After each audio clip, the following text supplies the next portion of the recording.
Judicial institution, चाहे वो supreme court हो, चाहे वो हाई कोर्ट्स सारे देश में हो, उनके ऊपर आज के दिन भी अगर किसी संस्था पे विश्वास है तो जुडिशरी पे। कुछ सरकार के लोगों को जुडिशरी के निर्णय पसंद नहीं आते तो फिर वो आरोप लगाना शुरू कर देते हैं कि ये हद से बाहर है। एक कॉन्स्टिट्यूशनल फंक्शनरी को ऐसी बात कहनी मैं समझता हूं उचित नहीं है। मैं उनका बड़ा आदर करता हूं। क्या सुप्रीम कोर्ट अब सुपर संसद बन गई है? क्या अदालतें अब राष्ट्रपति को आदेश नहीं दे सकती? क्या हमारी न्यायपालिका सही काम कर रही है? ये ऐसे कई सवाल जो देश के उपराष्ट्रपति जगदीप धनखड़ ने देश की सर्वोच्च अदालत पर दागे हैं और न्यायपालिका की भूमिका और पारदर्शिता को कटघरे में उन्होंने खड़ा कर दिया है, जिस पर अब एक नया सियासी बवाल छिड़ गया है। वक्फ कानून के विरोध में आस लगाए सुप्रीम कोर्ट पहुंचे वकील कपिल सिब्बल ने अब उप राष्ट्रपति के इस बयान पर उन्होंने प्रतिक्रिया दी है और वो भड़के हुए हैं। दरअसल कपिल सिब्बल ने बाकायदा एक प्रेस कॉन्फ्रेंस कर दी और इस प्रेस कॉन्फ्रेंस में उन्होंने कहा कि जब सरकार के लोगों को न्यायपालिका के फैसले पसंद नहीं आते तो वो आरोप लगाना शुरू कर देते हैं कि ये हद से बाहर है, और जब पसंद आते हैं तो विपक्ष को कहते हैं कि ये तो सुप्रीम कोर्ट ने फैसला किया था। उन्होंने आगे ये भी कहा कि मैं उनका बड़ा आदर करता हूं, लेकिन आपने ये कह दिया कि आर्टिकल 142 न्यूक्लियर मिसाइल है, आप ये कैसे कह सकते हैं? ये तमाम सवाल जो है कपिल सिब्बल की तरफ से किए जा रहे हैं। उन्होंने कहा कि उपराष्ट्रपति को तो ये पता होना चाहिए कि आर्टिकल 142 द्वारा सुप्रीम कोर्ट को संविधान ने हक दिया है, ना कि किसी सरकार ने, ताकि न्याय हो। जब राष्ट्रपति अपना फैसला करती है तो वो कैबिनेट के सुझाव से करती है और धनखड़ जी को ये पता होना चाहिए। उन्होंने कहा कि उपराष्ट्रपति की पावर को कम कैसे कर सकते हैं, आखिर कौन कम कर रहा है उनकी ताकत को? ये सवाल भी कपिल सिब्बल ने इस पूरी प्रेस कॉन्फ्रेंस में कहे। सबसे पहले ये सुनिए कि वकील कपिल सिब्बल उपराष्ट्रपति जगदीप धनखड़ ने जो न्यायपालिका की भूमिका, उसकी पारदर्शिता पर सवाल उठाए हैं, उस पर आखिर क्या प्रतिक्रिया दी है, जरा सुनिए। आज सुबह कई अखबारों में जब मैंने धनखड़ साहब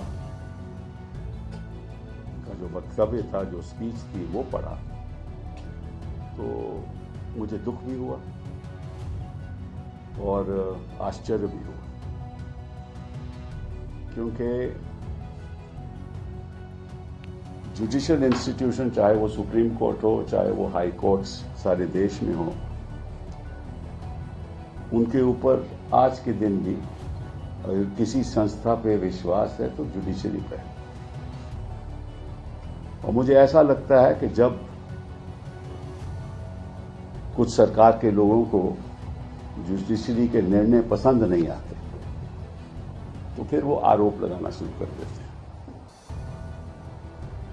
कि ये हद से बाहर है, और जब उनको पसंद आते हैं तो फिर विपक्ष को कहते हैं ये तो सुप्रीम कोर्ट ने फैसला किया। कोई सवाल उठाए 370 पे तो ये तो सुप्रीम कोर्ट का फैसला था। राम जन्मभूमि की जजमेंट पे सवाल आए तो ये तो सुप्रीम कोर्ट का फैसला था, ये तो सुप्रीम कोर्ट का फैसला था। और अगर हाल ही में जस्टिस पारदीवाला की जजमेंट आई तो ये कैसे सुप्रीम कोर्ट कर सकती है?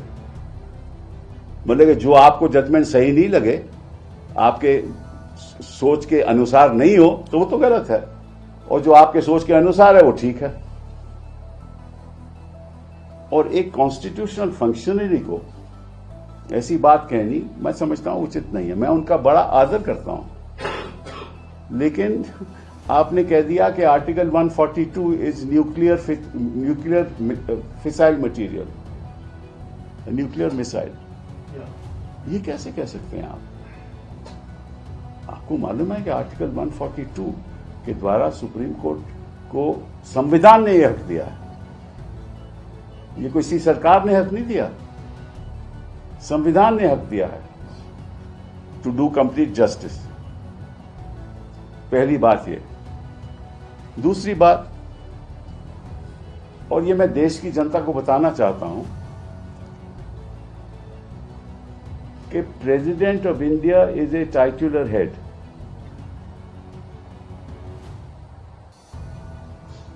जब प्रेसिडेंट अपनी फंक्शंस करती हैं वो कैबिनेट की एडवाइस के अनुसार करते हैं।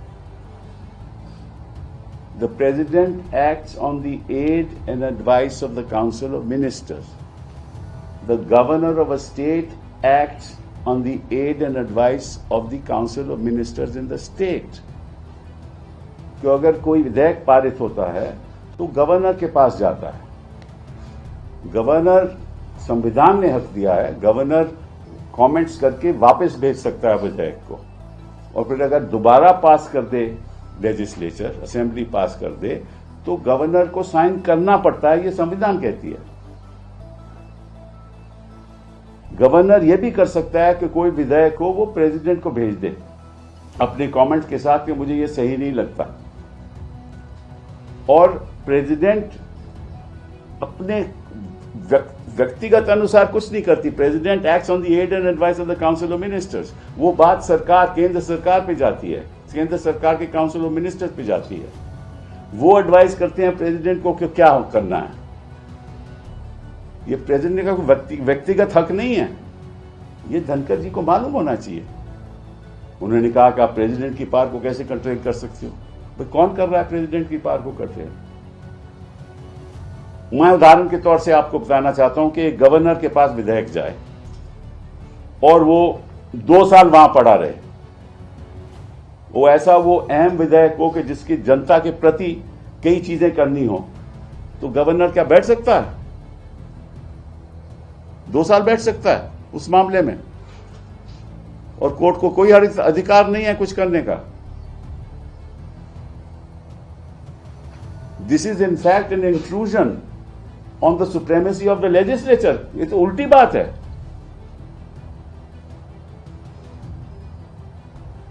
पार्लियामेंट अगर बिल पास करे, क्या प्रेसिडेंट उसमें बैठ सकते हैं कि मैं साइन नहीं करेंगे? और अगर साइन नहीं करें तो किसी को अधिकार है कि नहीं कि भैया ये ऐसा अहम बिल है, कोई टेररिज्म पे बिल पास हो या किसी और चीज पे बिल पास हो, प्रेसिडेंट ये तो नहीं कह सकता मैं साइन नहीं करते। हाँ, कमेंट्स लेके वापस भेज सकते हैं, दोबारा पास हो, प्रेसिडेंट हैज टू साइन।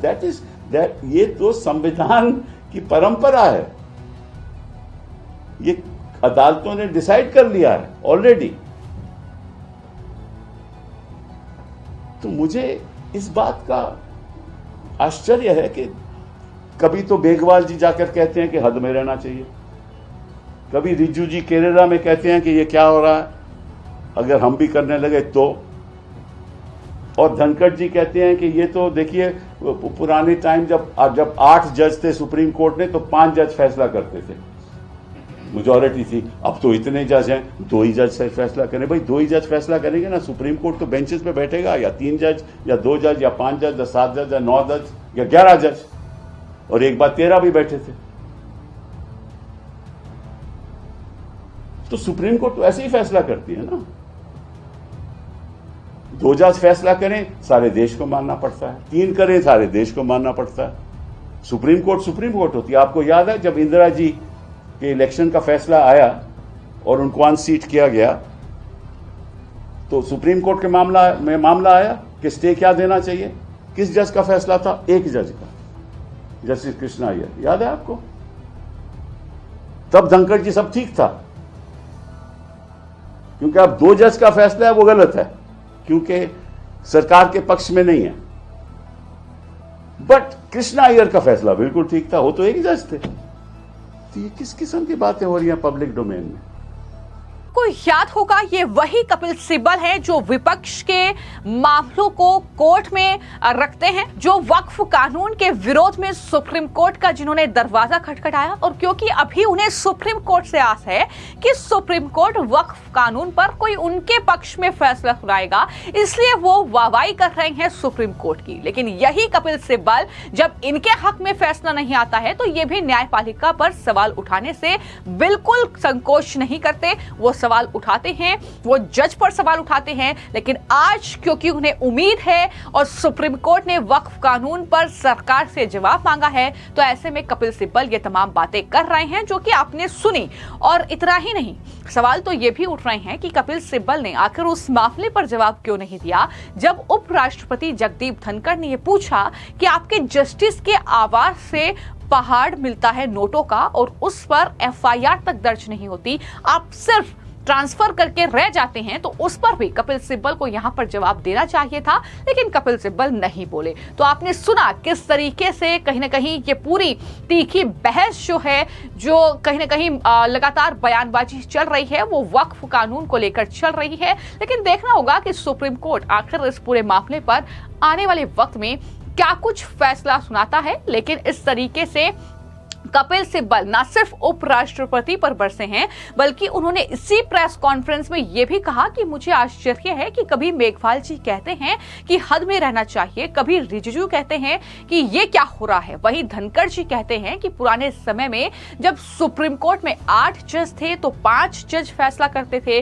अब तो इतने जज हो गए हैं 2 ही जज फैसला करेंगे, क्योंकि सुप्रीम कोर्ट बेंच पर ही बैठेगा, ऐसे ही सुप्रीम कोर्ट फैसला करता है। ये जो सलाह है ये कपिल सिब्बल उपराष्ट्रपति को दे रहे हैं। हालांकि देखना होगा कि उपराष्ट्रपति इस पर क्या प्रतिक्रिया देते हैं, लेकिन मैं आपको जानकारी दे दूं कि एक कार्यक्रम में उपराष्ट्रपति जगदीप धनखड़ ने ये तमाम बातें कही। उन्होंने कहा कि अब तो सुप्रीम कोर्ट भी जो है राष्ट्रपति को निर्देश देने लगा है।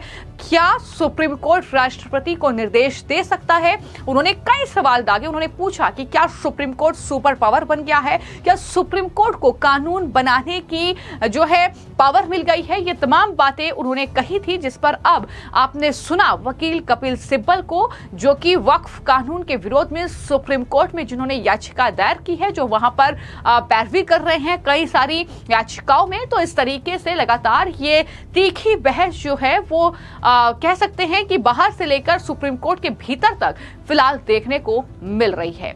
आपकी इस पूरे मामले पर क्या राय है, वे कमेंट बॉक्स में जरूर लिखें। धन्यवाद।